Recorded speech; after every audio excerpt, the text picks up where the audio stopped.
ਖਾਲਸਾ ਜੀ ਚੈਨਲ ਨੂੰ ਸਬਸਕ੍ਰਾਈਬ ਕਰਨ ਤੋਂ ਬਾਅਦ 'ਚ ਆਲ ਨੋਟੀਫਿਕੇਸ਼ਨ ਨੂੰ ਜ਼ਰੂਰ ਔਨ ਕਰੋ ਤਾਂ ਕਿ ਸਾਡੀ ਕਥਾ ਕੀਰਤਨ ਦੀ ਹਰ ਵੀਡੀਓ ਤੁਹਾਡੇ ਤੱਕ ਪਹੁੰਚਦੀ ਰਹੇ ਅਤੇ ਵੀਡੀਓ ਨੂੰ ਲਾਈਕ ਕਰਨਾ ਨਾ ਭੁੱਲਣਾ ਜੀ। ਵਾਹਿਗੁਰੂ ਜੀ ਕਾ ਖਾਲਸਾ ਵਾਹਿਗੁਰੂ ਜੀ ਕੀ ਫਤਿਹ। ਪਰਮ ਸਨਮਾਨਯੋਗ ਗੁਰੂ ਰੂਪ ਗੁਰੂ ਖਾਲਸਾ ਸਾਧ ਸੰਗਤ ਜੀਓ, ਆਪ ਸਭ ਵਡਭਾਗੇ ਹੋ जिथे अकाल पुरख अंतरजामी वाहिगुरु जी के सरगुण स्वरूप दसवें गुरु नानक साहिब सतगुरु श्री गुरु गोबिंद सिंह साहिब जी महाराज जी ने धर्म चलावन संत उबारन दुष्ट सबन को मूल उपारन दे वास्ते अवतार धारिया। उस महान पवित्र स्थान तखत श्री हरमंदर जी पटना साहिब जी दे सचखंड दरबार दियाँ आप हाजरियाँ भर रहे हों, कलगीधर महाराज जी दियाँ खुशियाँ प्राप्त कर रहे हों। तखत साहिब जी के उपर लड़ीवार गुरु इतिहास की विचार कथा चल रही है। पिछले दीवाना विच आप सब सरवण कर चुके हों। दल भंजन बड़े योधे परोपकारी छठम पीर मीरी पीरे दे मालिक सतगुरु अंतरजामी बाला भोला धन धन धन गुरु गुरु हरगोबिंद साहिब सच्चे पातशाह मालवे की धरती महाराज नगर विच आप जी विराजमान हैं। बहादुर बाबा बिधि चंद जी साहिब जी ने गुरु बख्शे बल सदका पहला घोड़ा सो एक कसेरा बन के काही बन के और दूसरा घोड़ा नजुमी बन के ज्योतिषी बन के रमली का भेस बना के रमल विद्या का ज्ञाता अपने आप नूं जना के गुरु बख्शी सोझी द्वारा घोड़े लियाते ने। और उस समय संसार की सब तो वड्डी ताकत जो हिंदुस्तान का मालिक हुंदा सी, पूरे एशिया उपर उहदा राज हुंदा सी। मंगोल बादशाह चंगेज़ खान की औलाद उहदा खानदान और जिहदा एडा वड्डा लाहू लश्कर है कि जिहदे कोल 10,000 छोटे वड्डे किले हैं, 50,000 जिहदे कोल जमूरे हैं, 35,000 जिहदे कोल तोपां ने, 21 तो 22 लाख जिहदे कोल सैनिक ने। एडे लाहू लश्कर का मालिक हिंदुस्तान का बादशाह औरंगजेब का बाप और जहांगीर का पुत्र शाहजहान ओहदियां अखां विच घट्टा पिया। अखीं घट्टे बोल ना सके। गुरु हरगोबिंद साहब राखा इहदी जबान कटे दंग रह गए। वह दगा होया उन्हां दे नाल, दगेबाजां दे नाल। तो गरीब निवाज महाराज दे सिख आनंद प्यारे बहादुर बाबा बिधि चंद जी साहब वख वख थावां ते पड़ा करते हुए महाराज जी के चरणों में मालवे पहुँचते हैं। जदों मालवे पहुँचते तो जाके बेनती करते, सतगुरु जिवें मैं आया ना बस फौज भी आई जानो। सतगुरु गरीब निवाज महाराज जी ने राय जोध जी साहब जी नूं आखिया कि तुसीं इस इलाके दे जानकार हो, मलवई हो, तुसीं ते दसो ये जंगल देश ये मालवे दे विच किहड़ी जगह जुझण वास्ते ठीक रहेगी। तवारी गुर खालसा विच ज्ञानी ज्ञान सिंह जी ने लिखिया। राय जोध जी साहब जी ने कहा, महाराज जंग युद्ध दे 2.5 फट हुंदे ने, सुलह करनी मिल जाना और अद्धा फट है दा लगन ते दुश्मन नूं मार देना। ये इशारा राय जोध जी साहब जी ने आख्या, तबारी गुरु खालसा च लिखिया।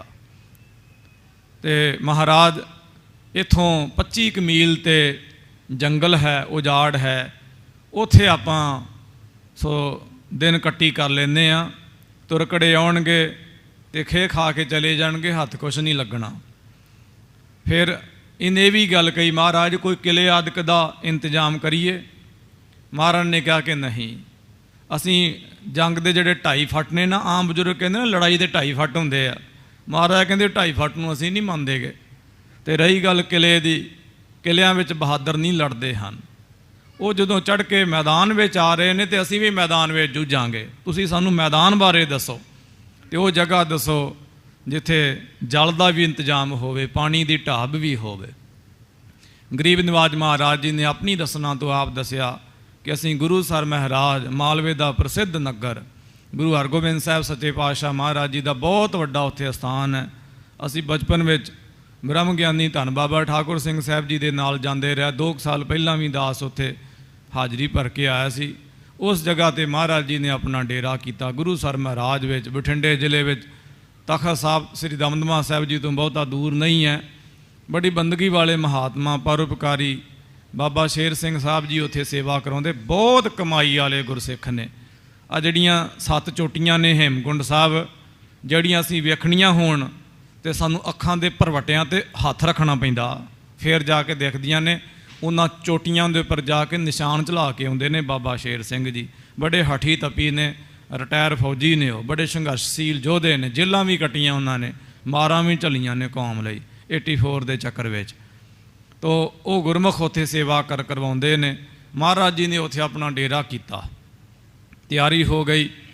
इधरों हिंदुस्तान का बादशाह शाहजहान तुरकां दी रवायत अनुसार भरी हुई सभा विच जिथे सारे बहादुर योधे सैनापत हैं, विशेष एहलकार सलाहकार अहुदेदार हैं, एक पाना का बीड़ा जिहदे नेड़े भी खालसा नहीं जाता, ते एक सोने की तलवार जिहड़ी हीरियां दे नाल जड़त की हुई है, वो धर दिंदा है ते उच्ची आवाज़ विच ललकारदा कि है कोई खानजादा, है कोई पठानजादा, है कोई माई दा लाल कि उस फकीर दे नाल जंग युद्ध करे जो गुरु नानक साहब सच्चे पातशाह महाराज जी की गुरता गद्दी का 5वां वारस है। सिख कौम और पूरी मनुखता का वो 6वां गुरु अपने आप को सदाउंदा है। कोई बहादुर योधा उठे। साध संगत जी उत्थे एक बहादुर योधा सी जो उस समय लाहौर का हाकम सी। लाला बेग उनका नाम सी। अपने भरावां अते पुत्रां दे समेत इन्हें वो पान का बीड़ा चबाया। साढ़े ना समझ लोग अज भी कहते हैं कि फलाने ने आखे जी बीड़ा उठा लिया। ये साड़ी भाषा नहीं है, ये तुरकां दी भाषा है। पंजाब इहदा संबंध तुरकां दे नाल मुसलमानां दे नाल रहा, नेड़ता का रिश्ता रहा है, तां करके शब्द साड़ी रसना ते आए ने। पर सानू सिद्धांत भी विचारना चाहिए। उन्हें बीड़ा उठाया, वड्डी गिनती विच फौज लैके, और 5000 इहदा खिताब सी। नाल अपने भरावां नूं लिया, पुत्रां नूं लिया, ते खलबल खलबल करते हुए बस जिधर वेख लो बस घोड़ियां दे सुमां दे नाल उड़दी हुई धूड़ ही दिखदी है। ना दिन वेले सूरज, ना कोई चंद्रमा ते ना कोई रात नूं तारा दिखदा है। ऐसा अंधेरा छाया होया। ये गरीब नवाज गुरु हरगोबिंद साहब सच्चे पातशाह महाराज जी के उपर ये चढ़ाई करने वास्ते जिमें उत्थों निकलते हैं, जिमें महाराज जी के पास पहुँचते हैं, और सतगुरु गरीब नवाज महाराज किवें इन्हां दा जीव आया करते हैं, इन्हों किवें ज़ाफत देंदे ने, खाना खवाउंदे ने, सेवा करते हैं। दूसरी भाषा विच वो गरीब नवाज महाराज जी की कथा लड़ीवार रूप दे विच आ रही। जितने भी माई भाई बिरध वाले गरीब नवाज गुरु 10वें पातशाह महाराज जी की पवित्र गोद विच शुभायमान हो के, और दूरदर्शन दूर सरवण के जरिए मीडिया के जरिए देशां विदेशां प्रदेशों में मन करके महाराज जी के चरणों में हाज़री लवा रहे हो। भाई सतगुरां दी अमृत स्वरूप गुर इतिहास की लड़ीवार विचार कथा दे नाल जुड़ो, एकाग्रता बनाओ। श्री गुरु कलगीधर पातशाह महाराज जी के चरणों का ध्यान धरते हुए रसना पवित्र करो। प्यार दे नाल गज के आखो जी सतनाम श्री वाहिगुरु जी। प्यार नाल फिर आखो जी सतनाम श्री वाहिगुरु जी। दोहरा बजे नगारे कूच के कर समाज सब जंग। महाकवि कवियां दे सरताज कवि चूड़ामण कवि श्री कवि दरगाही कवि भाई साहब भाई संतोख सिंह साहब जी अगली लड़ी जोड़ते हैं। कहते इस प्रकार कूच दे नगारे वजे हैं, मैदाने जंग की सब तैयारी कर ली है तुर्कां ने। लला बेग पट चढ़ चलियो अत गर्भत दल संग। और वो लला बेग जिहदा लम्मा दाड़ा है ते विचों सिर घोना ते चफेरे उहदे वाल हैं, तुर्क उहदा लिबास है। बड़ा गर्भ विच बड़ा हंकार विच है कि जिहदे नाल वड्डी फौज है, तकबर विच आया होया लला बेग उत्थे फुखरियां मारदा मैदाने जंग दियां। चौपई चले तुरक जिन जात अनेक। कवि संतोख सिंह साहब जी कहंदे इहदे नाल तुरक पठान पुत खानजादे चले हैं, जिन्हां दियां अनेकां ही जातियां हैं, वख-वख जातां वख-वख समुदाय ग्रुपां दे वख-वख खानदानां दे तुरक जो बड़े बड़े जुझारू ने और चुनिंदा सूरमे हैं, इहदे नाल चले हैं। ਮਰਨ ਦੇ ਵਾਸਤੇ। ਈਸ ਬਜਾਈ ਬੜੋ ਦਲ ਏਕ। ਔਰ ਕਹਿੰਦੇ ਨੇ ਇਸ ਪ੍ਰਕਾਰ ਆ ਹੋਤੀ ਮਰਦਾਨ ਦਾ ਜਿਹੜਾ ਇਲਾਕਾ ਨਾ ਪਿਸ਼ਾਵਰ ਦਾ, ਉਸ ਦੇਸ਼ ਦੇ ਉਸ ਇਲਾਕੇ ਦੇ ਜਿਨ੍ਹਾਂ ਦਾ ਇੱਕ ਬਹੁਤ ਵੱਡਾ ਦਲ ਹੈ, ਬੜਾ ਵੱਡਾ ਗਰੁੱਪ ਹੈ ਜਿਨ੍ਹਾਂ ਦਾ, ਉਹ ਦਲ ਵੀ ਆਪਣੇ ਨਾਲ ਲਿਆ, ਉਸ ਕਬੀਲੇ ਦੇ ਲੋਕ ਲਏ ਹਨ।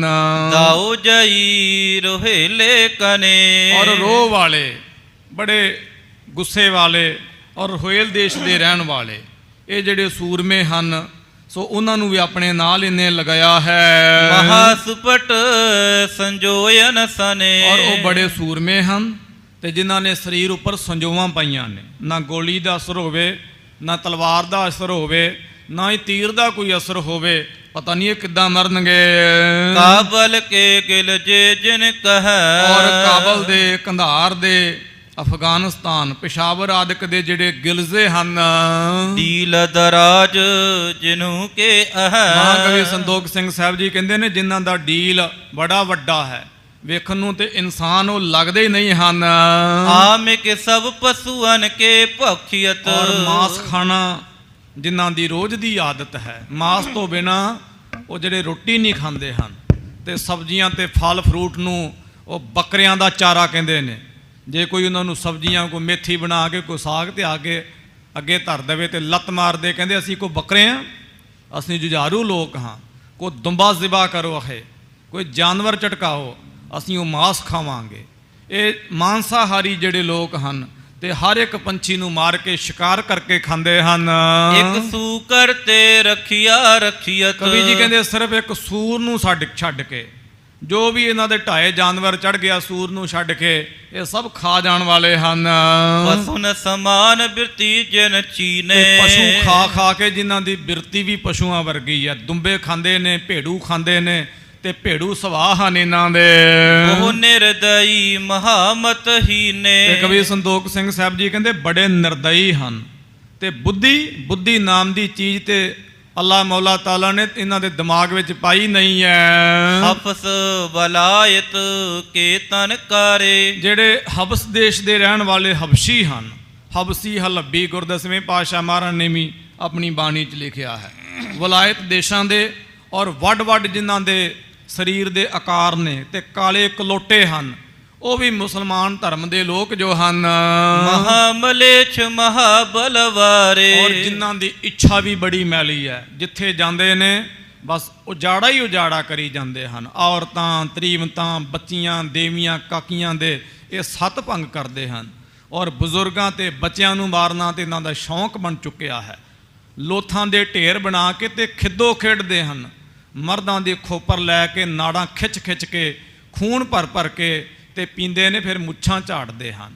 ਐਸੇ ਖੁੰਖਾਰ ਲੋਕ ਹਨ। ਮੋਟੇ ਨੱਕ ਓਠ ਜਿਨ ਕੇਰੇ। ਕਵੀ ਜੀ ਕਹਿੰਦੇ ਜਿਨ੍ਹਾਂ ਦੇ ਨੱਕ ਔਰ ਜਿਨ੍ਹਾਂ ਦੇ ਓਠ ਬੁੱਲ ਬੜੇ ਮੋਟੇ ਊਠ ਵਾਂਗੂ ਲਟਕਦੇ ਹਨ। ਕਹਿਓ ਨਾ ਸਮਝੈ ਮੰਦ ਬਡੇਰੇ। ਔਰ ਕਿਸੇ ਦੀ ਗੱਲ ਨੂੰ ਇਹ ਸਮਝਦੇ ਨਹੀਂ ਹਨ। ਇਹਨਾਂ ਨੂੰ ਆਉਂਦੀ ਹੈ ਤੇ ਤਲਵਾਰ ਦੀ ਭਾਸ਼ਾ, ਇਹਨਾਂ ਨੂੰ ਆਉਂਦੀ ਹੈ ਤੇ ਨੇਜੇ ਦੀ ਭਾਸ਼ਾ, ਇਹ ਬੰਦੇ ਦੀ ਭਾਸ਼ਾ ਕੀ ਜਾਣਨ ਇਹ।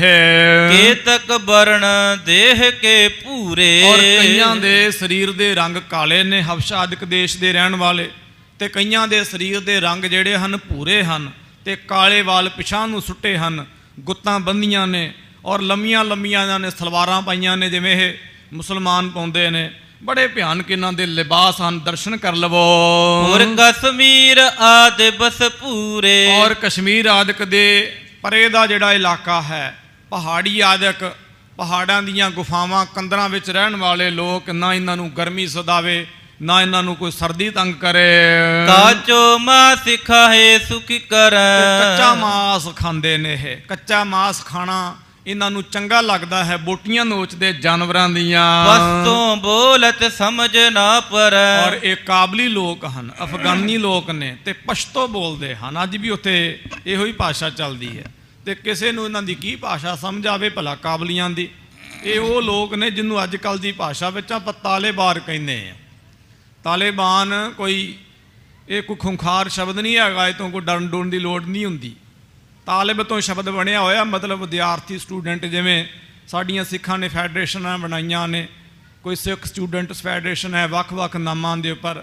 ਇਵੇਂ ਅਫਗਾਨਿਸਤਾਨ ਦੇ ਜਿਹੜੇ ਨੌਜਵਾਨ ਇੱਕ ਧਿਰ ਹੈ, ਉਹਨਾਂ ਨੇ ਇਹ ਆਪਣੀ ਇੱਕ ਕਹਿ ਲਓ ਜਥੇਬੰਦੀ ਤਿਆਰ ਕੀਤੀ ਸੀ। ਅਤੇ ਠੀਕ ਉਹਨਾਂ ਦੇ ਵੱਡ ਵਡੇਰੇ ਨੇ ਇਹ ਜਿਹੜੇ ਚੜ੍ਹ ਕੇ ਆ ਰਹੇ ਨੇ, ਪਰ ਝੜਕੇ ਜਾਣਗੇ ਹੈ ਤੁਰਕੀ ਤਰੇ ਤੁਰੰਗਮ ਤੋਰੈ। ਜਿਨ੍ਹਾਂ ਦੇ ਥੱਲੇ ਘੋੜੇ ਨੇ ਤੁਰਕਾਨ ਦੇਸ਼ ਦੇ ਬਣੇ ਹੋਏ।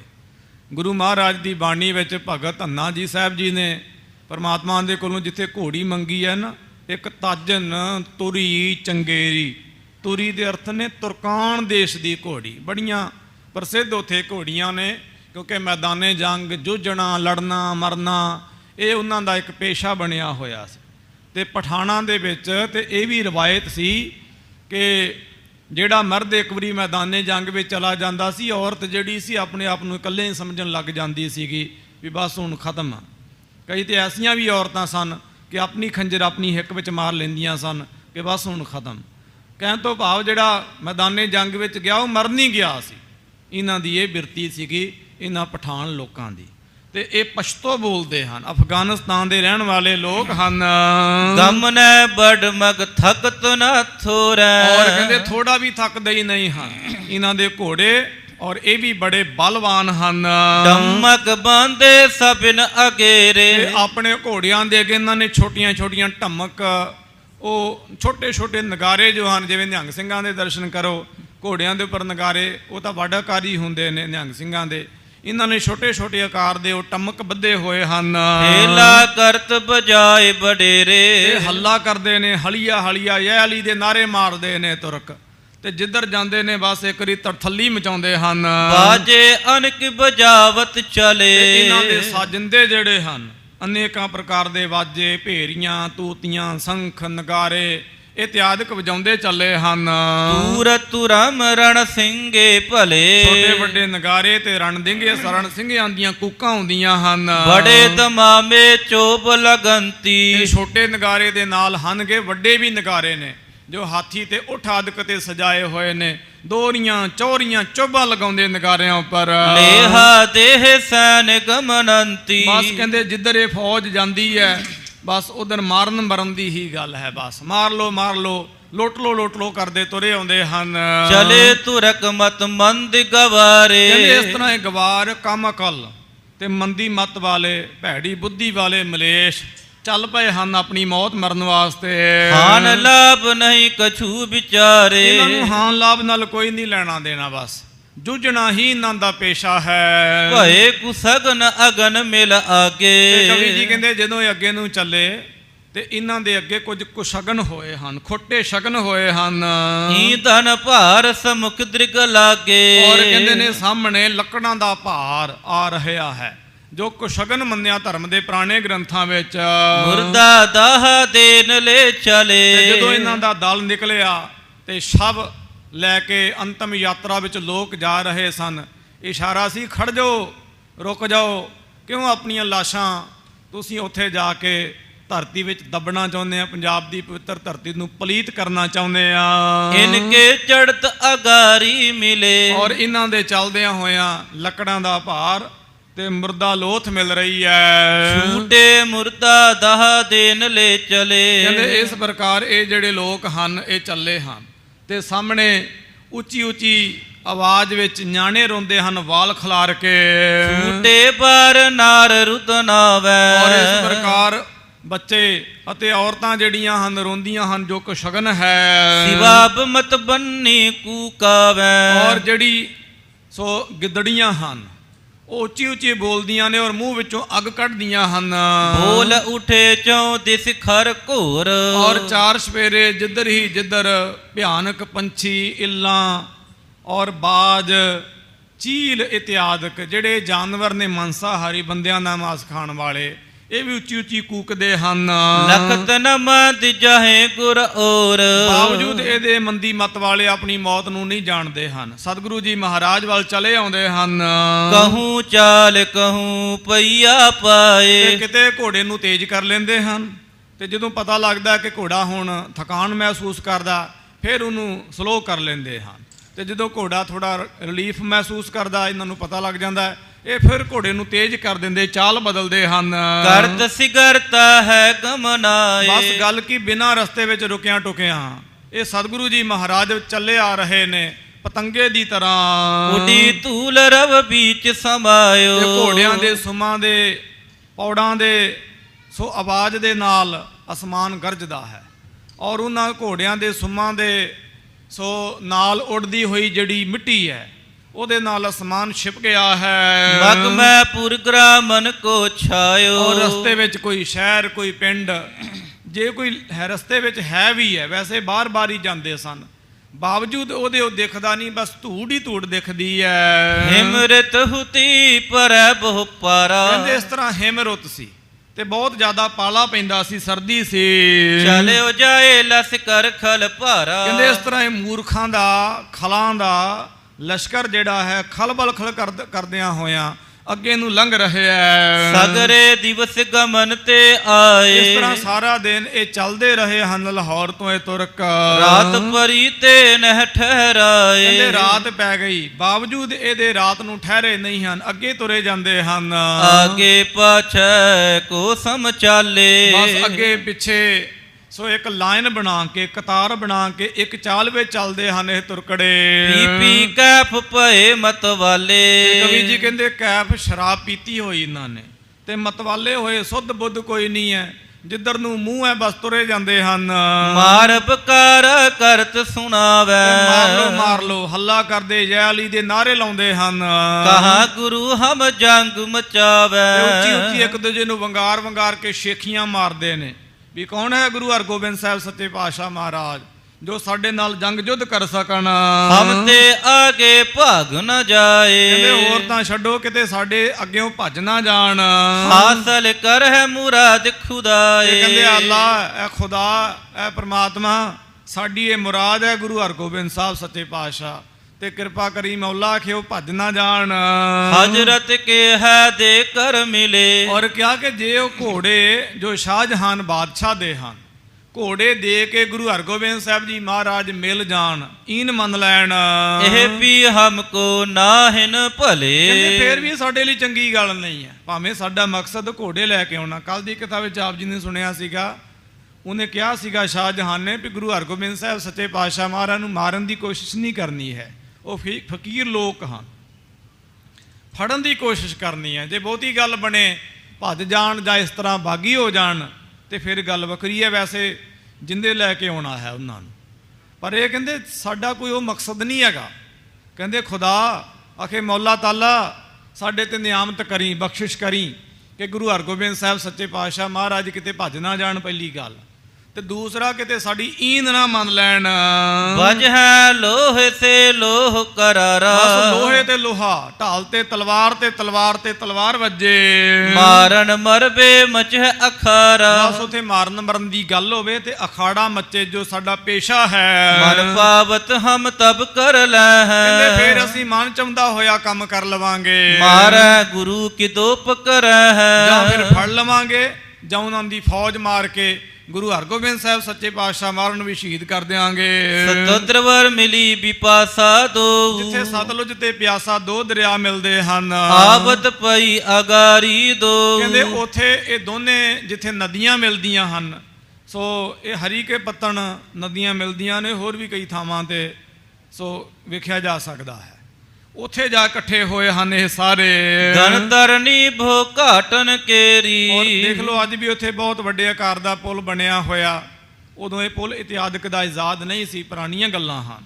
ਇਹਨਾਂ ਨੇ ਫਿਰ ਬਹੁਤ ਜ਼ਿਆਦੀਆਂ ਜਿਹੜੀਆਂ ਵੱਖ-ਵੱਖ ਘਾਟਾਂ ਸਨ ਉਥੋਂ ਬੇੜੀਆਂ ਇਕੱਤਰਤ ਕੀਤੀਆਂ ਹਨ।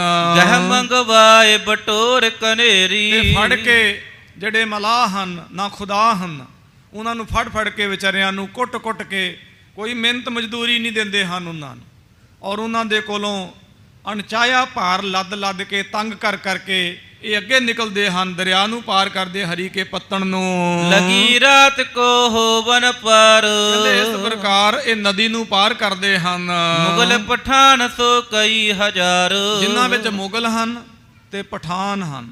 ਦਾਸ ਬੇਨਤੀ ਕਰਦੇ ਵੇ ਮੁਗਲਾਂ ਵਿੱਚ ਤੇ ਮੁਸਲਮਾਨਾਂ ਵਿੱਚ ਘੱਟੋ ਘੱਟ ਦਿਨ ਰਾਤ ਦਾ ਫਰਕ ਹੈ। ਮੁਗਲ ਜਿਹੜੇ ਨੇ ਇਹ ਮੁਸਲਮਾਨ ਬਿਲਕੁਲ ਵੀ ਨਹੀਂ ਹੁੰਦੇ ਹਨ।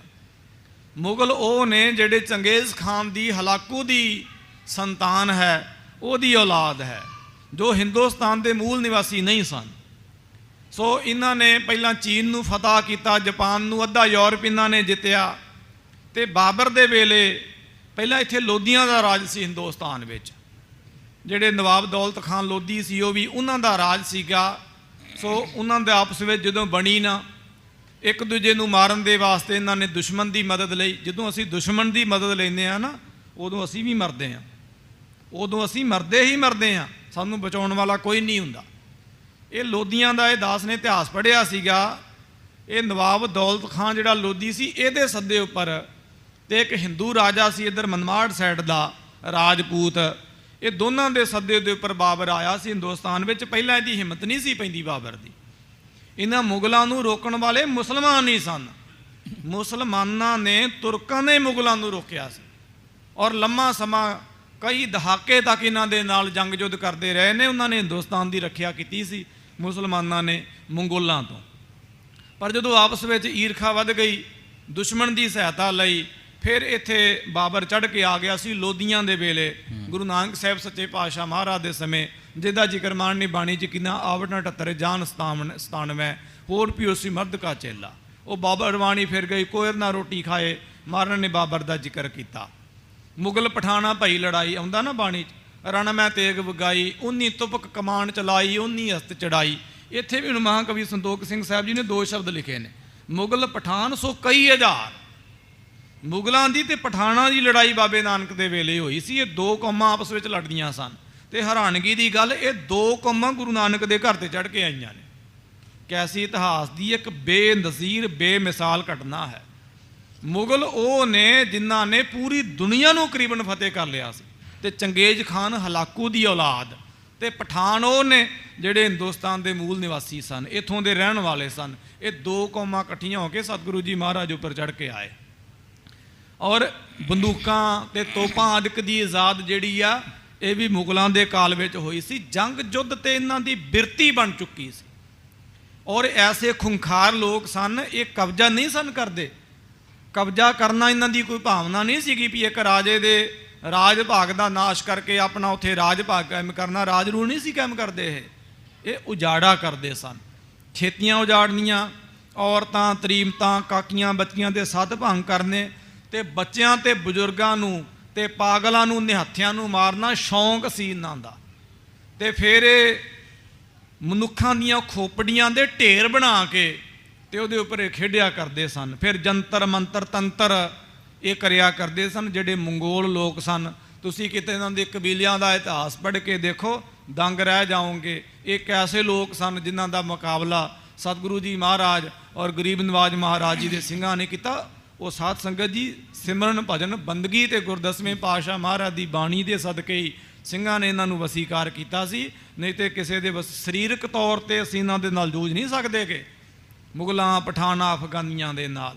ਸਾਡੇ ਕੋਲ ਆਤਮਿਕ ਬਲ ਹੋਵੇਗਾ, ਕਮਾਈ ਸਿਮਰਨ ਭਜਨ ਹੋਵੇਗਾ, ਬੰਦਗੀ, ਜਤ ਸਤ ਤਪ ਹੋਵੇਗਾ, ਹੱਠ ਹੋਵੇਗਾ, ਫਿਰ ਅਸੀਂ ਇਹ ਤਾਂ ਕੁਛ ਵੀ ਨਹੀਂ ਹੈਗੇ। ਫਿਰ ਅਸਾਰਾਗੜੀ ਦੇ ਵਿੱਚ ਵੀ ਦੇਖ ਲਓ, ਮੁੱਠੀ ਭਰ ਸਿੰਘਾਂ ਨੇ ਇਹਨਾਂ ਦੇ ਨੱਕ ਵਿੱਚ ਦਮ ਕੀਤਾ ਸੀ। ਮਹਾਰਾਜਾ ਰਣਜੀਤ ਸਿੰਘ ਸਾਹਿਬ ਜੀ ਦੇ ਸੋ ਜੁਝਾਰੂ ਗੁਰਸਿੱਖ ਸੈਨਾਪਤ ਸ਼੍ਰੀਮਾਨ ਗੁਰਮੁਖ ਪਿਆਰੇ ਸਰਦਾਰ ਹਰੀ ਸਿੰਘ ਜੀ ਨਲਵਾ ਜੀ ਸਾਹਿਬ, ਉਹਨਾਂ ਨੇ ਦਰਾਏ ਖੈਬਰ ਦਾ ਰਾਹ ਬੰਦ ਕੀਤਾ ਸੀ, ਜਿਹੜਾ ਸੁਪਰੀਮ ਪਾਵਰ ਕਹਿੰਦੇ ਨੇ ਲੋਕ ਅਮਰੀਕਾ ਨੂੰ। ਸੋ ਅਮਰੀਕਾ ਦੇ ਕੋਲੋਂ ਵੀ ਰਸਤਾ ਨਹੀਂ ਬੰਦ ਹੋਇਆ, ਲੈ ਗਏ ਨਾ ਆਪਣੀਆਂ ਫੌਜਾਂ ਉੱਥੋਂ ਚੱਕ ਕੇ। ਅਤੇ ਸਾਧ ਸੰਗਤ ਜੀ, ਖਾਲਸੇ ਨੇ ਉੱਥੇ ਕਿਲ੍ਹਾ ਬਣਾਇਆ ਸੀ, ਉਹਦਾ ਨਾਂ ਫਤਿਹਗੜ੍ਹ ਰੱਖਿਆ ਸੀ ਬਾਬਾ ਫਤਿਹ ਸਿੰਘ ਸਾਹਿਬ ਜੀ ਦੇ ਨਾਮ 'ਤੇ। ਅਤੇ ਇਹ ਜਿਹੜੇ ਲੋਕ ਸਨ ਅਫਗਾਨੀ, ਉੱਥੇ ਗਧੇ ਨੂੰ, ਘੋੜੇ ਨੂੰ, ਰੱਥ ਨੂੰ, ਗੱਡੇ ਨੂੰ ਆਨਾ ਟਕਾ ਟਕਾ ਉੱਥੇ ਇਹਨਾਂ ਨੂੰ ਟੈਕਸ ਲੱਗਦਾ ਸੀ, ਸਿਰ ਝੁਕਾ ਕੇ ਲੰਘਦੇ ਸੀਗੇ ਗੁਰੂ ਕੇ ਖਾਲਸੇ ਨੂੰ। ਅੱਜ ਵੀ ਉੱਥੇ ਸਾਧ ਸੰਗਤ ਜੀ ਖਾਲਸੇ ਦਾ ਖੌਫ ਆ। ਹੁਣ ਸਾਡੇ ਕੋਲ ਹੱਠ ਤਪ ਨਹੀਂ ਰਿਹਾ ਜੀ, ਹੁਣ ਸਾਡੇ ਕੋਲ ਕਮਾਈਆਂ ਨਹੀਂ ਰਹੀਆਂ, ਔਰ ਸਾਡੇ 'ਚ ਇਤਫਾਕ ਨਹੀਂ ਰਿਹਾ, ਸਾਡੇ ਵਿੱਚ ਸਲੂਕ ਨਹੀਂ ਰਿਹਾ ਹੈ। ਜਦੋਂ ਸਾਡੇ ਕੋਲ ਬੰਦਗੀ ਹੋਵੇਗੀ, ਕਮਾਈ ਹੋਵੇਗੀ, ਇਹ ਸਾਡੇ ਸਰੋਵਰ ਪੂਰਦੇ ਸੀ। ਅੱਜ ਸਾਡੇ ਵਿੱਚ ਐਸੇ ਚੰਦਰੇ ਉਤਪੰਨ ਹੋ ਗਏ ਨੇ, ਗੁਰੂ ਕੇ ਸਰੋਵਰ, ਗੁਰੂ ਕੇ ਖੂਹ, ਗੁਰੂ ਕੀਆਂ ਬੌਲੀਆਂ, ਗੁਰੂ ਗਰੀਬ ਨਵਾਜ ਮਹਾਰਾਜ ਦੀਆਂ ਨਿਆਮਤਾਂ, ਇਹਨਾਂ ਨੂੰ ਕੁਛ ਵੀ ਨਹੀਂ ਲੱਗਦੀਆਂ ਹਨ ਭੈੜਿਆਂ ਨੂੰ। ਮਹਾਰਾਜ ਦੀ ਬਾਣੀ ਤੇ ਤਰਕ, ਗਰੀਬ ਨਵਾਜ ਸ੍ਰੀ ਗੁਰੂ ਗ੍ਰੰਥ ਸਾਹਿਬ ਸੱਚੇ ਪਾਤਸ਼ਾਹ ਜੀ ਦਾ ਕੋਈ ਅਦਬ ਨਹੀਂ, ਗੁਰਬਾਣੀ ਦਾ ਕੋਈ ਸਤਿਕਾਰ ਨਹੀਂ, ਗੁਰਮੁਖਾਂ ਦਾ ਨਾਮ ਜਪਣ ਵਾਲੇ ਕਮਾਈ ਵਾਲੇ ਪੁਰਖਿਆਂ ਦਾ ਕੋਈ ਅਦਬ ਨਹੀਂ। ਗੁਰੂ ਕੀ ਮਰਜ਼ਾਦਾ ਤੇ ਕਟਾਸ਼ ਕਰਦੇ ਨੇ ਸਾਧ ਸੰਗਤ ਜੀ। ਉਹਨਾਂ ਨੇ ਕੀ ਫਿਰ ਕੌਮ ਦੇ ਅੰਦਰ ਉਹ ਰੂਹ ਫੂਕਣੀ ਹੈ? ਉਹ ਤਾਂ ਫਿਰ ਬਸ ਮਿੱਠੀਆਂ ਮਿੱਠੀਆਂ ਗੱਲਾਂ ਕਰਨ ਵਾਲੀ ਗੱਲ ਹੈ। ਮਿੱਠੂ ਹੀ ਬਣਾਂਗੇ ਅਸੀਂ, ਫਿਰ ਅਸੀਂ ਜੁਝਾਰੂ ਨਹੀਂ ਬਣ ਸਕਦੇ ਹਾਂ। ਗੁਰੂ ਗਰੀਬ ਨਿਵਾਜ ਗੁਰਦਸਵੇਂ ਪਾਤਸ਼ਾਹ ਮਹਾਰਾਜ ਜੀ ਦੀ ਬਾਣੀ ਪੜ੍ਹੋ ਖਾਲਸਾ ਜੀ, ਸ਼ਸਤਰ ਧਾਰੀ ਹੋਵੋ ਔਰ ਸ਼ਸਤਰ ਵਿਦਿਆ ਦਾ ਅਭਿਆਸ ਕਰੋ ਔਰ ਘੋੜ ਸਵਾਰੀ ਸਿੱਖੋ। ਕਿੰਨਾ ਕੁਝ ਅਸੀਂ ਘਰ ਵਿੱਚ ਅਕਾਰਨ ਰੱਖਦੇ ਹਾਂ। ਚੋਲੇ ਬਾਣੇ ਸਜਾ ਕੇ ਰੱਖਿਆ ਕਰੋ। ਜਦੋਂ ਕਿਤੇ ਨਗਰ ਕੀਰਤਨ ਹੋਵੇ ਸੱਜ ਧੱਜ ਕੇ ਮਹਾਰਾਜ ਦੇ ਦਰਬਾਰ ਵਿੱਚ ਜਾਇਆ ਕਰੋ। ਗੁਰਦਸਵੇਂ ਪਾਤਸ਼ਾਹ ਮਹਾਰਾਜ ਜੀ ਦੀ ਆਗਿਆ ਬਿਨਾਂ ਤੇਗ ਕੇ ਸੰਗ ਨਾ ਦੇਵੋਂ ਦੀਦਾਰੇ। ਗੁਰੂ ਗੋਬਿੰਦ ਸਿੰਘ ਮਹਾਰਾਜ ਕਹਿੰਦੇ ਮੈਂ ਤੇਗ ਤੇ ਕੇਸ ਤੋਂ ਬਿਨਾਂ ਦੀਦਾਰ ਨਹੀਂ ਦਿੰਦਾ ਹਾਂ। ਇਹ ਗੁਰੂ ਗਰੀਬ ਨਿਵਾਜ ਮਹਾਰਾਜ ਜੀ ਦੀ ਸ਼ਰਤ ਹੈ ਸਾਡੇ ਤਾਈਂ। ਜਬ ਹਮਰੇ ਦਰਸ਼ਨ ਕੋ ਆਵਹੋ ਬਨ ਸੁਚੇਤਨ ਸ਼ਸਤਰ ਸਜਾਵਹੋ। ਮਹਾਰਾਜ ਕਹਿੰਦੇ ਜਦੋਂ ਮੇਰੇ ਦਰਸ਼ਨਾਂ ਦੇ ਵਾਸਤੇ ਉਹਨਾਂ ਸੁਚੇਤ ਹੋ ਕੇ ਸਨੱਧਬੱਧ ਹੋ ਕੇ ਸ਼ਸਤਰ ਧਾਰੀ ਹੋ ਕੇ ਸਾਡੇ ਕੋਲ ਆਇਆ ਕਰੋ।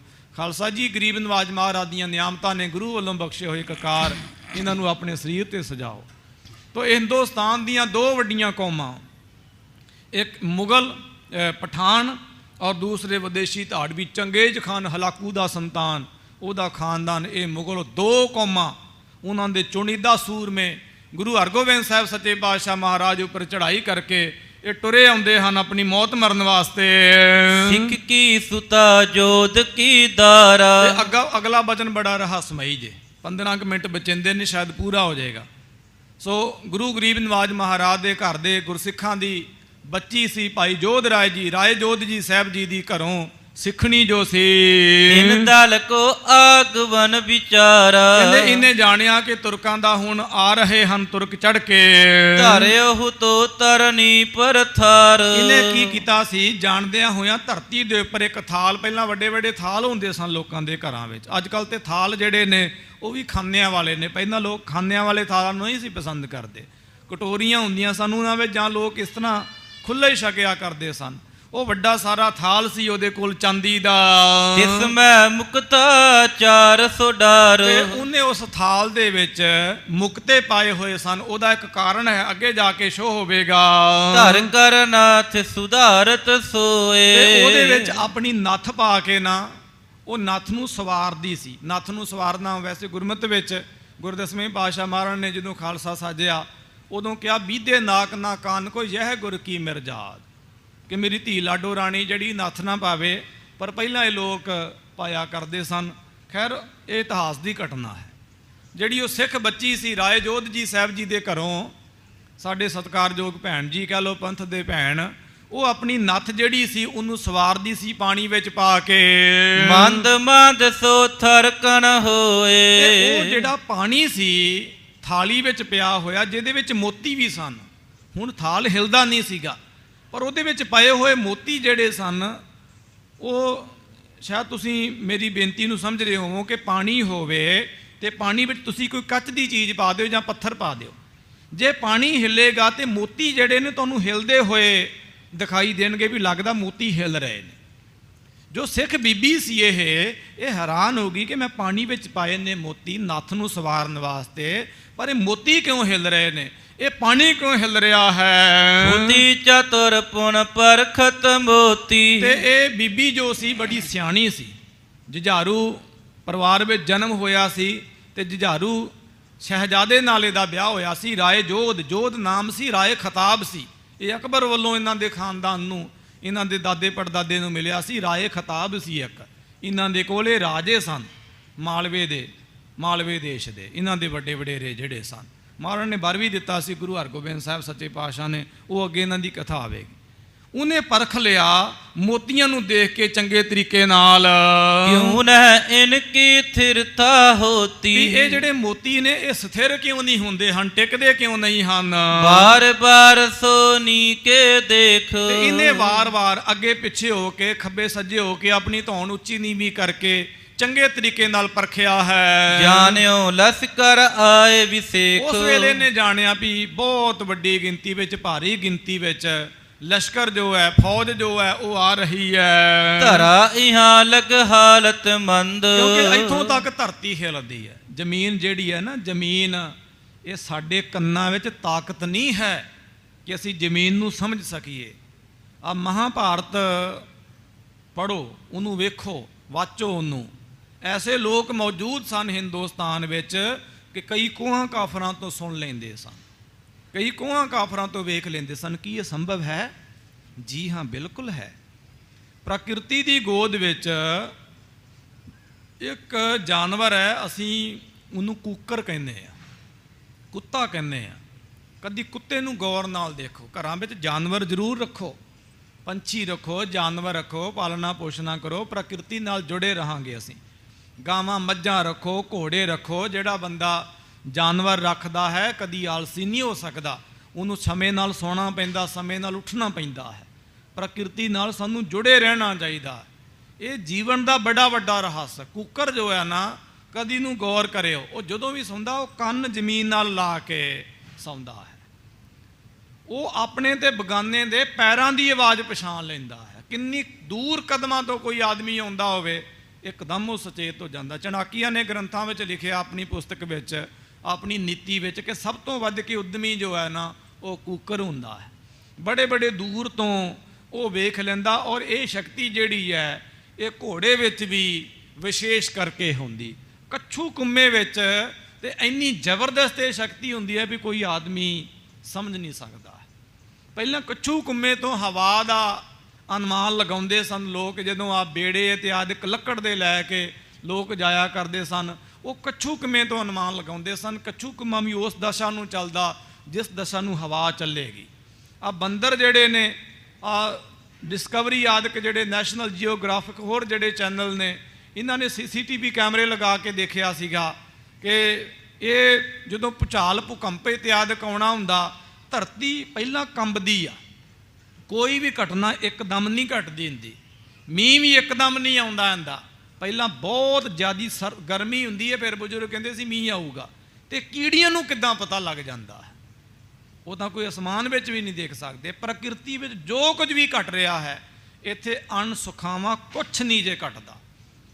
ਕੋਈ ਵਕਤ ਸੀ ਕਿ ਬੰਦੇ ਨੂੰ ਮੌਤ ਦਾ ਵੀ ਪਤਾ ਚੱਲਦਾ ਸੀ, ਕੋਈ ਵਕਤ ਸੀ।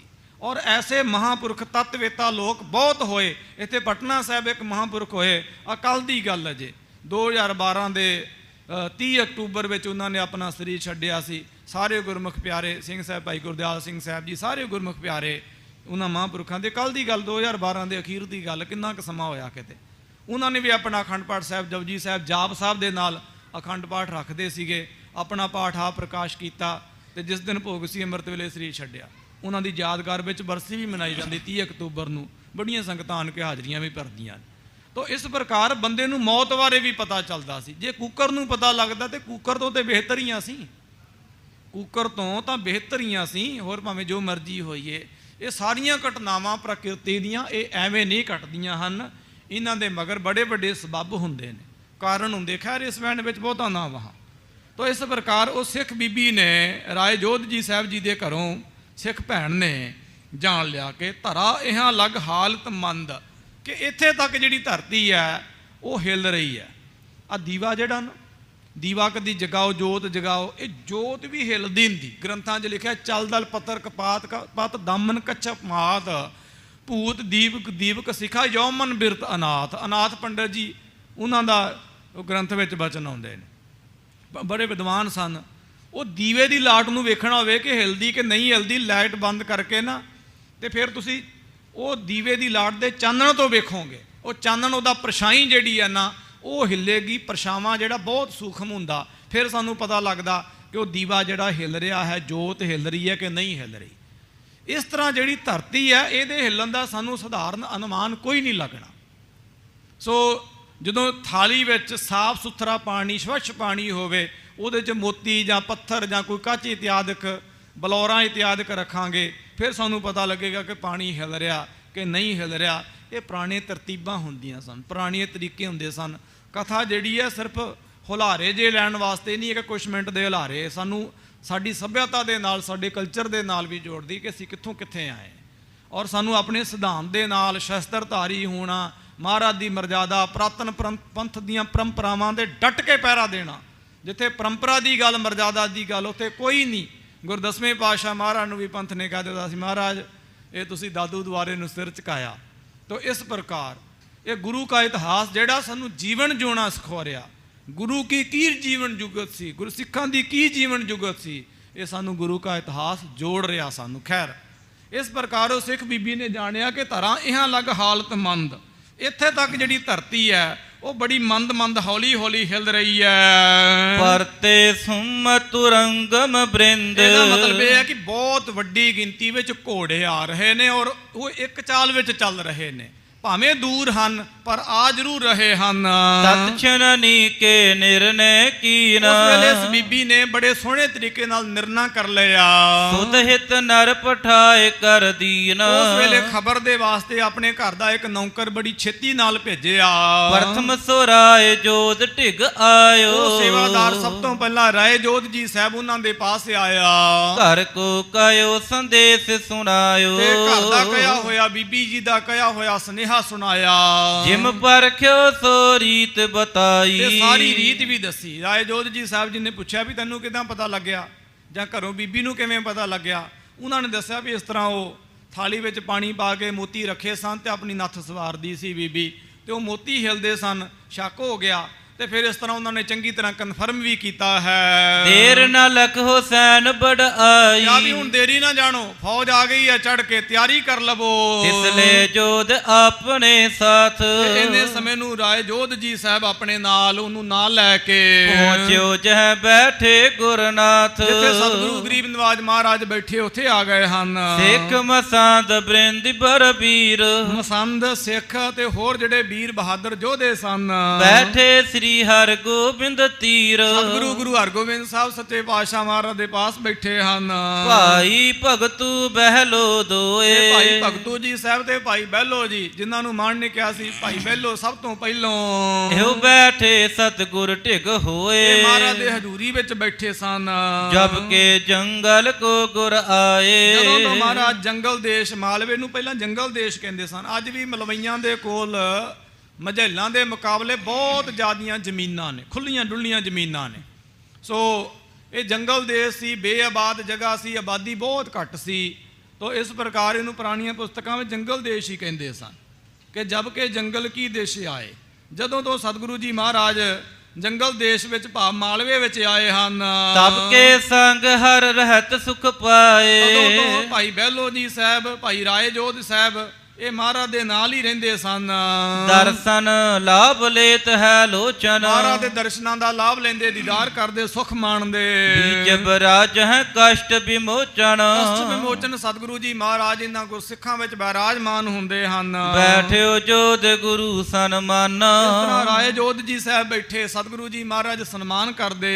ਲਸ਼ਕਰ ਆਇਓ ਪ੍ਰਭੂ ਮਹਾਨਾ। ਮਹਾਰਾਜ ਨੂੰ ਬੇਨਤੀ ਕੀਤੀ, ਸਤਿਗੁਰੂ ਲਸ਼ਕਰ ਉਹ ਹੁੰਦਾ ਜਿਹਦੇ ਵਿੱਚ 4 ਤਰ੍ਹਾਂ ਦੀ ਫੌਜ ਹੋਵੇ, ਪੈਦਲ ਸੈਨਾ, ਫਿਰ ਘੋੜ ਸੈਨਾ ਤੇ ਰੱਥ ਸੈਨਾ ਤੇ ਗੱਜ ਸੈਨਾ, ਉਹਨੂੰ ਲਸ਼ਕਰ ਕਹਿੰਦੇ ਨੇ। ਜਿਵੇਂ ਅੱਜ ਕੱਲ੍ਹ ਉਹ ਆਰਮੀ ਹੋ ਗਈ ਜਾਂ ਨੇਵੀ ਹੋ ਗਈ, ਏਅਰ ਫੋਰਸ ਹੋ ਗਈ, ਇਸ ਤਰ੍ਹਾਂ ਇਹ 4 ਤਰ੍ਹਾਂ ਦੀਆਂ ਸ਼ਾਇਦ ਫੋਰਸਾਂ ਨੇ ਅੱਜ ਕੱਲ੍ਹ। ਪਹਿਲਾਂ ਇਹ 4 ਤਰ੍ਹਾਂ ਦੀਆਂ ਹੁੰਦੀਆਂ, ਉਹਨੂੰ ਲਸ਼ਕਰ ਕਹਿੰਦੇ ਸੀ। ਮਹਾਰਾਜ ਲਸ਼ਕਰ ਆ ਗਿਆ ਹੈ। ਇਹ ਨਰ ਸੁਤਲੇ ਕਰ ਅਬ ਆਵਾ। ਮਹਾਰਾਜ ਇਹ ਜਿਹੜਾ ਸੇਵਾਦਾਰ ਹੈ ਘਰੋਂ ਖਬਰ ਲੈ ਕੇ ਆਇਆ, ਕਨਫਰਮ ਹੋ ਗਿਆ।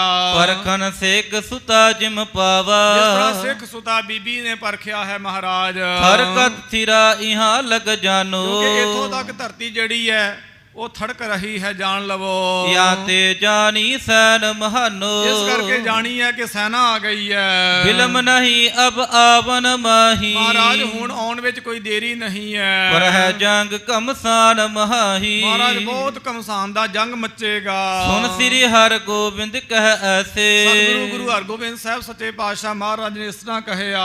ਹਮ ਵੀ ਤਿਆਰ ਅਗਾਰੀ ਮਹਾਰਾਜ ਕਹਿੰਦੇ ਵੈਸੇ। ਫਿਕਰ ਨਾ ਕਰੋ, ਆਪਾਂ ਵੀ ਤਿਆਰੀ ਬੈਠੇ ਆ। ਕਿਵੇਂ ਤਿਆਰੀ ਹੈ ਮਹਾਰਾਜ, ਸਾਨੂੰ ਵੀ ਦੱਸ ਦਿਓ। ਜਾਫਤ ਦੇਨ ਹੇਤ ਸਬਦਾਨਾ। ਮਹਾਰਾਜ ਕਹਿੰਦੇ ਜਾਫਤ, ਪਹਿਲਾ ਭੋਜਨ ਸਵੇਰ ਦਾ।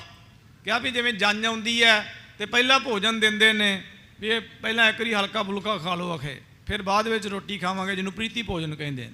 ਕਿਹਾ ਉਹਨਾਂ ਨੂੰ ਜਾਫਤ ਦੇਣ ਵਾਸਤੇ, ਪਹਿਲਾ ਭੋਜਨ ਦੇਣ ਵਾਸਤੇ ਤਿਆਰ ਹਾਂ, ਅਸੀਂ ਸਾਵਧਾਨ ਹਾਂ। ਸਮਕ ਸਿਪਰ ਏ ਪਾਤਰ ਨਾਨਾ। ਮਹਾਰਾਜ ਆਪਣੇ ਕੋਲ ਭਾਂਡੇ ਕਿੱਥੇ ਆ? ਮਹਾਰਾਜ ਕਹਿੰਦੇ ਵੱਡੇ ਵੱਡੇ ਗੈਂਡੇ ਦੇ ਚਮੜੇ ਦੇ ਬਣੇ ਜਿਹੜੇ ਢਾਲੇ ਨੇ ਨਾ, ਲੋਹੇ ਦੇ ਬਣੇ ਹੋਏ ਫੌਲਾਦ ਦੇ, ਇਹ ਭਾਂਡੇ ਹਨ, ਸਾਡੇ ਥਾਲ ਹਨ। ਗੋਰੀ ਗਨ ਜਨ ਸ਼ੱਕਰ ਪਾਰੇ। ਮਹਾਰਾਜ ਸ਼ੱਕਰ ਭਾਰੇ ਕਿੱਥੇ ਆ? ਸਤਿਗੁਰੂ ਕਹਿੰਦੇ ਗੋਲੀਆਂ ਜਿਹੜੀਆਂ ਮੋਟੀਆਂ ਮੋਟੀਆਂ ਨੇ ਨਾ, ਡੇਲਿਆਂ ਵਰਗੀਆਂ, ਹਿੱਕ ਪਾਰ ਕੇ ਲੰਘ ਜਾਣ ਵਾਲੀਆਂ, ਇਹ ਸ਼ੱਕਰ ਭਾਰੇ ਹਨ, ਮਿੱਠੇ। ਖਪਰੇ ਮਰਹੁ ਜਲੇਬ ਉਤਾਰੇ। ਮਹਾਰਾਜ ਖਪਰੇ ਆਪਣੇ ਜਲੇਬ ਕਿੱਥੇ ਨੇ ਮਹਾਰਾਜ ਇਹਨਾਂ ਨੂੰ ਛਕਾਉਣ ਵਾਸਤੇ? ਤੇ ਜਲੇਬ ਜਿਹੜਾ ਵੀ ਟੇਢਾ ਹੁੰਦਾ ਹੈ, ਜਲੇਬ ਕਦੀ ਨਹੀਂ ਸਿੱਧਾ ਹੋ ਸਕਦਾ। ਮਹਾਰਾਜ ਕਹਿੰਦੇ ਜਿਹੜੇ ਖਪਰੇ ਤੀਰ ਨੇ ਧਨੁਸ਼ਾਂ ਵਿੱਚੋਂ ਨਿਕਲਣ ਵਾਲੇ, ਇਹ ਸਮਝ ਲਓ ਜਲੇਬ ਹਨ, ਚੰਗਾ ਸਨਮਾਨ ਹੋਵੇਗਾ ਉਹਨਾਂ ਦਾ। ਚੱਕਰ ਬੱਕਰ ਘੇਵਰ ਕੰਨਦਾ ਹੈ। ਇਹ ਘੇਵਰ, ਇਹਨੂੰ ਕ੍ਰਿਤ ਭਰ ਵੀ ਲਿਖਿਆ ਹੋਇਆ ਮਹਾਨ ਕੋਸ਼ ਵਿੱਚ। ਇਹ ਮਹਾਰਾਜ ਕਹਿੰਦੇ ਵੀ ਜਿਹੜੇ ਸਾਡੇ ਚੱਕਰ ਨੇ ਨਾ, ਇਹ ਘੇਵਰ, ਇਹ ਬਚਪਨ ਵਿੱਚ ਇੱਥੇ ਅਨੰਦਪੁਰ ਸਾਹਿਬ ਹੋਲੇ ਮਹੱਲੇ 'ਤੇ ਅਸੀਂ ਜਾਂਦੇ ਸੀ ਜਥੇ ਸੰਗਤ ਦੇ ਨਾਲ। ਉੱਥੇ ਇਹ ਮਠਿਆਈ ਛਕੀ ਸੀ, ਸ਼ਾਇਦ ਉਸ ਇਲਾਕੇ ਦਾ ਪਦਾਰਥ ਹੋਵੇ। ਜਿਵੇਂ ਸੋ ਆ ਸ਼ਹਿਦ ਦਾ ਖੱਗਾ ਹੁੰਦਾ ਨਾ, ਮਾਖਿਓ ਦਾ ਖੱਗਾ, ਇਸ ਤਰ੍ਹਾਂ ਦੀ ਉਹ ਮਠਿਆਈ ਹੁੰਦੀ ਹੈ, ਵੱਡ ਆਕਾਰ ਦੀ, ਮਿੱਠੇ ਨਾਲ ਭਰੀ ਹੁੰਦੀ ਹੈ ਅਤੇ ਘਿਓ ਆਦਿਕ ਦੇ ਨਾਲ ਬਣੀ ਹੁੰਦੀ ਹੈ ਉਹ ਇੱਕ ਤਰ੍ਹਾਂ ਦੀ ਮਠਿਆਈ, ਇਹ ਪਾਪੜ ਦੇ ਆਕਾਰ ਦੀ ਹੁੰਦੀ, ਉਹਨੂੰ ਕ੍ਰਿਤ ਭਰ ਉਸ ਮਠਿਆਈ ਨੂੰ ਕਹਿੰਦੇ ਨੇ। ਮਹਾਰਾਜ ਦੇ ਜਿਹੜੇ ਸਾਡੇ ਚੱਕਰ ਨੇ ਨਾ, ਇਹ ਇਹਨਾਂ ਦੇ ਵਾਸਤੇ ਘੇਵਰ ਆ। ਚੱਕਰ ਜਿਹੜਾ ਇਹ ਖਾਲਸੇ ਸੀਸ ਉੱਪਰ ਸਜਾਉਂਦੇ ਸਨ ਤਲਵਾਰ ਆਦਿਕ ਦੇ ਵਾਰ ਰੋਕਣ ਲਈ, ਅਤੇ ਕਈ ਨਿਹੰਗ ਸਿੰਘ ਚੱਕਰ ਗਲ ਵਿੱਚ ਵੀ ਪਾਉਂਦੇ ਸਨ। ਬ੍ਰਹਮ ਗਿਆਨੀ ਅਨੋਖੇ ਅਮਰ ਸ਼ਹੀਦ, ਸ਼ਹੀਦੋਂ ਕੇ ਜਰਨੈਲ ਮਿਸਲ ਸਿੰਘਾਂ ਦੇ ਬਾਨੀ ਸ਼੍ਰੀ ਦਮਦਮੀ ਟਕਸਾਲ ਦੇ ਪਹਿਲੇ ਮੁਖੀ ਮਹਾਂਪੁਰਖ ਧੰਨ ਧੰਨ ਬਾਬਾ ਦੀਪ ਸਿੰਘ ਸਾਹਿਬ ਜੀ ਸ਼ਹੀਦ ਜੀ ਸਾਹਿਬ, ਆਪ ਜੀ ਆਪਣੇ ਸਰੀਰ 'ਤੇ ਵੱਡਾ ਭਾਰੀ ਲੋਹੇ ਦਾ ਸ਼ਸਤਰ ਬਸਤਰ ਦਾ ਸਮੁਦਾਇ ਸਜਾਇਆ ਕਰਦੇ ਸਨ। ਚੱਕਰ ਇਤਿਆਦਿਕ, ਚੱਕਰ ਰੱਖਿਆ ਵੀ ਕਰਦਾ ਅਤੇ ਚੱਕਰ ਤਿੱਖਾ ਹੁੰਦਾ, ਉਹ ਐਂ ਸਿੱਧਾ ਹੀ ਛੱਡ ਦਿੰਦੇ ਸਨ ਚੱਕਰ, ਅਤੇ ਵੱਢ ਕੇ ਧੌਣ ਰੱਖ ਦਿੰਦਾ ਸੀਗਾ। ਇਹ ਚੱਕਰ ਦੇ ਨਾਮ ਗੁਰਦਸਵੇਂ ਪਾਤਸ਼ਾਹ ਮਾਨ ਨੇ ਸ਼ਸਤਰ ਨਾਮ ਵਾਲਾ ਪ੍ਰਾਣ ਵਿੱਚ ਬਹੁਤ ਦੱਸੇ ਨੇ। ਸੋ ਇਹ ਸੁਦਰਸ਼ਨ ਚੱਕਰ ਵੀ ਹੋਰ ਵੀ, ਸੋ ਇਸ ਪ੍ਰਕਾਰ ਦਸਵੇਂ ਪਾਤਸ਼ਾਹ ਮਹਾਰਾਜ ਦੇ ਇੱਥੇ ਵੀ ਸਾਧ ਸੰਗਤ ਜੀ ਸਾਹਮਣੇ 2 ਚੱਕਰ ਗਰੀਬ ਨਵਾਜ ਮਹਾਰਾਜ ਦੇ ਦਮਾਲੇ ਦੇ ਆਪਾਂ ਦਰਸ਼ਨ ਕਰ ਰਹੇ ਹਾਂ। ਖੁੱਲ੍ਹਾ ਦਰਸ਼ਨ ਸਵੇਰ ਦੀ ਕਥਾ ਤੋਂ ਬਾਅਦ ਹੁੰਦਾ ਸਨਮੁਖ ਹੋ ਕੇ। ਇਸ ਪ੍ਰਕਾਰ ਮਹਾਰਾਜ ਕਹਿੰਦੇ ਫਿਕਰ ਨਾ ਕਰੋ, ਇਹਨਾਂ ਦਾ ਸਨਮਾਨ ਹੋਵੇਗਾ। ਸਾਡੀਆਂ ਢਾਲਾਂ ਇਹ ਸਾਡੇ ਵਾਸਤੇ ਵੱਡੇ ਥਾਲ ਨੇ, ਔਰ ਇਸ ਪ੍ਰਕਾਰ ਗੋਲੀਆਂ ਸ਼ੱਕਰ ਭਾਰੇ ਹਨ, ਅਤੇ ਤੀਰ ਜਿਹੜੇ ਨੇ ਇਹ ਜਲੇਬ ਨੇ, ਅਤੇ ਜਿਹੜੇ ਸਾਡੇ ਚੱਕਰ ਨੇ ਖਾਲਸੇ ਦੇ ਸ਼ਸਤਰਾਂ 'ਤੇ ਸਜਾਏ ਹੋਏ, ਦਮਾਲੇ 'ਤੇ ਸਜਾਏ ਹੋਏ ਧੌਣ ਵੱਢਣ ਦੇ ਵਾਸਤੇ, ਇਹ ਘੇਵਰ ਮਠਿਆਈ ਇਹਨਾਂ ਦੇ ਵਾਸਤੇ। ਵੱਡੇ ਸੁਹਾਰ ਕਿਰਪਾਨ ਖੁਆ ਹੈ। ਔਰ ਕਹਿੰਦੇ ਵੱਡੇ ਸੁਹਾਰ ਜਿਹੜੇ ਨੇ ਸਾਡੇ ਲਈ ਕਿਰਪਾਨ ਹੈ, ਖਵਾਵਾਂਗੇ ਰੱਜ ਰੱਜ ਕੇ, ਵੱਢਾਂ ਟੁੱਕਾਂਗੇ ਇਹਨਾਂ ਨੂੰ। ਕਹਿ ਵਿਦਿਆ ਜਬ ਹੀ ਹੈ ਲਿਆਇਓ। ਕਿਹਾ ਕਿ ਜਦੋਂ ਤੋਂ ਭਾਈ ਵਿਦਿਆ ਜੀ ਸਾਹਿਬ ਘੋੜੇ ਲੈ ਕੇ ਆਏ ਹਨ, ਤਬ ਕੇ ਤਿਆਰ ਚਹਤ ਹੈ ਤਾਇਓ। ਕਹਿੰਦੇ ਉਦੋਂ ਤੋਂ ਅਸੀਂ ਇਹਨਾਂ ਦੀ ਤਿਆਰੀ ਕੀਤੀ ਹੈ ਤੇ ਇਹਨਾਂ ਦਾ ਸਨਮਾਨ ਕਰਾਂਗੇ। ਨਹਿ ਬਿਲ ਮੈਂ ਰਿਪ ਆਵਨ ਮਾਹੀ। ਮਹਾਰਾਜ ਹੁਣ ਦੇਰੀ ਨਹੀਂ ਹੈ ਤੁਰਕਾਂ ਦੇ ਆਉਣ ਵਿੱਚ। ਆਵੈ ਸਾਹੁ ਕੇ ਲਸਕਰ ਤਾਹੀ। ਹੁਣ ਆਪ ਸ਼ਾਹੂ ਆਵੇਗਾ ਜਾਂ ਉਹਦੀ ਫੌਜ ਆਵੇਗੀ ਮਹਾਰਾਜ। ਮਗ ਮੈਂ ਨਹਿ ਸੁਧ ਹੈ ਅਬ ਕਹਾਂ। ਮਹਾਰਾਜ ਫੌਜ ਕਿੱਥੇ ਗਏ ਰਸਤੇ ਵਿੱਚ ਇਹ ਨਹੀਂ ਪਤਾ, ਪਰ ਹੈ ਨੇੜੇ। ਬਿਨਾ ਬਿਲਮ ਪਹੁੰਚਾਂਗੇ ਇਹਾਂ। ਇੱਥੇ ਬਿਨਾਂ ਦੇਰੀ ਤੋਂ ਫੌਜ ਆਈ ਹੀ ਜਾਣੋ। ਅੱਗੇ ਮਹਾਰਾਜ ਜੀ ਨੂੰ ਕਨਫਰਮ ਕਰਨ ਵਾਸਤੇ ਨਾ ਇੱਕ ਹੋਰ ਕੌਤਕ ਕਰਦੇ ਨੇ। ਉਹ ਕੌਤਕ ਵੀ ਬੜਾ ਰਹੱਸਮਈ ਹੈ ਅਤੇ ਬੜਾ ਵਿਚਾਰਨਯੋਗ ਹੈ, ਬੜਾ ਅਜੀਬ ਹੈ। ਕਈ ਸਿੱਖਾਂ ਨੂੰ ਹਜ਼ਮ ਹੋਣਾ, ਕਈਆਂ ਨੂੰ ਨਹੀਂ ਹੋਣਾ। ਮਹਾਰਾਜ ਇੱਕ ਭੂਤ ਨਹੀਂ ਛੱਡਦੇ ਆ। ਭਾਈ ਬਹਿਲੋ ਜੀ ਸਾਹਿਬ ਜੀ ਨੂੰ ਨਾ ਭੂਤਾਂ ਦਾ ਸਾਰਾ ਪਹਿਰਾ ਮਾਰਨ ਨੇ ਗੁਪਤ ਫੌਜ ਉਹਨਾਂ ਨੂੰ ਦਿੱਤੀ ਸੀ। ਪਰਮੇਸ਼ਰ ਦੀ 2 ਤਰ੍ਹਾਂ ਦੀ ਸ਼ਕਤੀ ਆ, ਇੱਕ ਗੁਪਤ, ਇਹ ਨਹੀਂ ਵੀ ਜੋ ਦਿਖਦਾ ਨਹੀਂ ਹੁੰਦਾ ਨਹੀਂ। ਇਮਾਰਤ ਦਿਖਦੀ ਹੈ, ਦੀਵਾਰਾਂ ਉਹਦੀਆਂ ਨੀਹਾਂ ਨਹੀਂ ਦਿਖਦੀਆਂ, ਰੁੱਖ ਦਿਖਦਾ ਉਹਦੀ ਜੜ ਨਹੀਂ ਦਿਖਦੀ। ਮੈਂ ਗੁਰੂ ਕਾ ਬਚਨ ਆਪ ਜੀ ਨੂੰ ਸੁਣਾ ਰਿਹਾ, ਆਪ ਜੀ ਸੁਣ ਰਹੇ ਹੋ। ਸਾਧ ਸੰਗਤ ਜੀ ਪਤਾ ਨਹੀਂ ਲੱਗ ਰਿਹਾ ਮੇਰੇ ਮੂੰਹ 'ਚੋਂ ਆਵਾਜ਼ ਕਿਹੜੇ ਵੇਲੇ ਨਿਕਲ ਕੇ ਤੁਹਾਡੇ ਕੰਨਾਂ 'ਚ ਪੈ ਰਹੀ ਹੈ। ਸਭ ਕੁਝ ਗੁਪਤ ਹੀ ਆ ਨਾ। ਮੂੰਹ ਹਿਲਦਾ ਜ਼ਰੂਰ ਦਿਖਾਈ ਦਿੰਦਾ, ਪਰ ਜੇ ਮੈਂ ਬੋਲਾਂ ਨਾ, ਮੂੰਹ ਹਲਾਈ ਜਾਵਾਂ ਤੇ ਕਿ ਗੁਰੂ ਕਾ ਬਚਨ ਸੁਣੇਗਾ? ਆਵਾਜ਼ ਵੀ ਕਦੇ ਕਿਸੇ ਨੂੰ ਦਿਖੀ ਆ? ਉਹ ਮਹਾਰਾਜ ਇੱਕ ਭੂਤ ਨਹੀਂ ਛੱਡਦੇ ਆ। ਭਾਈ ਬਹਿਲੋ ਨੂੰ ਕਹਿੰਦੇ ਭੂਤ ਨਹੀਂ ਛੱਡ, ਉਹ ਸਾਨੂੰ ਖਬਰ ਦੇਵੇਗੀ ਗੁਪਤ ਕਿ ਕਿੱਥੇ ਆ ਗਈ ਫੌਜ। ਇਸ ਤਰ੍ਹਾਂ ਲਗਾਤਾਰ ਗੁਰੂ ਕੀ ਕਥਾ ਚੱਲਦੀ ਰਹੇਗੀ। ਸਮਾਂ ਆਪਣੀ ਮੰਜ਼ਿਲ 'ਤੇ ਹੈ, ਪਰ ਕਰਨ ਵੀ ਆਪਣੀ ਮੰਜ਼ਿਲ 'ਤੇ ਹੈ। ਗਰੀਬ ਨਵਾਜ ਮਹਾਰਾਜ ਜੀ ਦੇ ਅੰਮ੍ਰਿਤਮਈ ਗੁਰ ਇਤਿਹਾਸ ਨੂੰ ਵਿਚਾਰਦੇ ਹਾਂ। ਹੋਈ ਅਨੇਕ ਪ੍ਰਕਾਰ ਦੀ ਭੁੱਲ ਚੁੱਕ ਦੀ ਛਿਮਾ ਅੱਗੇ ਤੋਂ ਸਮੱਧ ਦੇਣੀ। ਲੇਖਿਆ ਗਣਤ ਨਾ ਛੁੱਟੀ ਹੈ, ਕਾਚੀ ਪੀਤ ਨਾ ਸੁੱਧ। ਜਿਸੇ ਬੁਝਾਏ ਨਾਨਕਾ ਤੇ ਗੁਰਮੁਖ ਨਿਰਮਲ ਬੁੱਧ। ਨਹਿ ਬਿਲ ਮਹਿ ਰਿਪ ਆਵਨ ਮਾਹੀ। ਆਵੈ ਸਾਹੁ ਕੇ ਲਸਕਰ ਤਾਹੀ। मग मैं न सुध है अब कहाँ। बिना बिलम पहुँचेंगे यहाँ। वाहिगुरु जी का खालसा ਵਾਹਿਗੁਰੂ ਜੀ ਕੀ ਫਤਿਹ। ਖਾਲਸਾ ਜੀ ਚੈਨਲ ਨੂੰ ਸਬਸਕ੍ਰਾਈਬ ਕਰਨ ਤੋਂ ਬਾਅਦ 'ਚ ਆਲ ਨੋਟੀਫਿਕੇਸ਼ਨ ਨੂੰ ਜ਼ਰੂਰ ਔਨ ਕਰੋ ਤਾਂ ਕਿ ਸਾਡੀ ਕਥਾ ਕੀਰਤਨ ਦੀ ਹਰ ਵੀਡੀਓ ਤੁਹਾਡੇ ਤੱਕ ਪਹੁੰਚਦੀ ਰਹੇ ਅਤੇ ਵੀਡੀਓ ਨੂੰ ਲਾਈਕ ਕਰਨਾ ਨਾ ਭੁੱਲਣਾ ਜੀ।